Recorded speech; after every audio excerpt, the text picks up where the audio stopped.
ආයුබෝවන් කොහොමද ඉතින් ඔයාලට මං හිතනවා ඔයාලා සතුටින් පරිස්සමෙන් ඇති කියලා. ඉතින් යාළුවනේ අද නම් ගෙනල්ලා තියෙන්නේ කුකින් වීඩියෝ එකක්. රසවත් ගුණවත් කෑමක් හදන්න තමයි අපි ලෑස්ති වෙන්නේ. ඉතින් බලන්නකො මොනවද හදන්නේ කියලා. එහෙනම් ඉතින් දිගටම වීඩියෝ එකත් එක්ක එකතු වෙලා ඉන්න කියලාත් ආදරයෙන් මතක් කරනවා.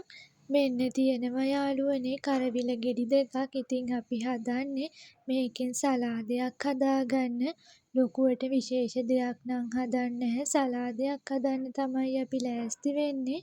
දැන් ඉතින් අපේ කරවිල ටික මේ විදියට පොඩියට කපාගෙන ලෑස්ති කරගන්නවා. ඉතින් යාළුවනේ මෙන්න තියෙනවා අපි පොඩියට කපාගත්ත කරවිල ටික. ඉතින් මේ ඔක්කොම නම් සලාදෙට ගන්නෙ නැහැ. වැඩිපුර ටික අපි අවුව දාලා වේල ගන්නවා ආයෙම දවසක සලාදයක් හදාගන්න. ඉතින් යාළුවනේ අපි පොඩියට කපාගත්ත කරවිල ටිකට ලුණු හැම එකතු කරගෙන රන්වන් පාට වෙනකම් බැද ගන්නවා.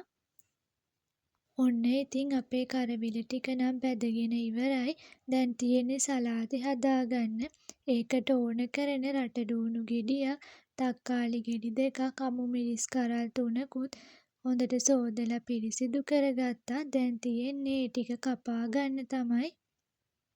මට කලින් කියන්න බැරි වුණා අපි කරවිල කපපු ගමන්ම ලුණු එකතු කරේ නැහැ. ඒක බදිනකොටම තමයි එකතු කරගෙන බැද ගන්න ඕනේ. කලින් ලුණු දාලා තිබ්බහම වතුර වගේ උනන නිසා බැද ගන්නත් ගොඩක් වෙලා යනවා. ඒ වගේම තෙරුත් ගොඩක් පිච්චෙනවා. ඒ නිසා ලුණු එකතු කරගත්ත ගමන්ම කරවිල ටික බැද ගන්න ඕන. ඔන්න ඉතින් කතාවෙන් අපේ සලාදෙට ඕන කරන ටික නම් කපාගෙන ඉවරයි. දැන් ඉතින් මේ ටික දීසියකට දාගන්නවා.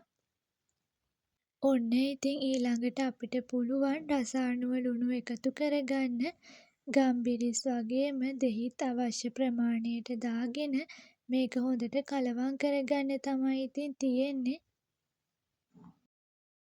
ඉතින් යාළුවනේ ලුණු ගම්බිරිස් දෙහි වගේ දේවල් අවශ්‍ය ප්‍රමාණයට දාගෙන හදාගත්තාම අපිට ගොඩක් රසට සලාදේ හදාගන්න පුළුවන්. එහෙනම් ඉතින් ඔයාලටත් පුළුවන් රසට කරවිල සලාදයක් හදලා රස බලන්න. මේ විදිහට හදාගත්තාම කරවිල මාළුව එහෙම සමහර අය කන්න ආස නැහැ තිත්ත නිසා.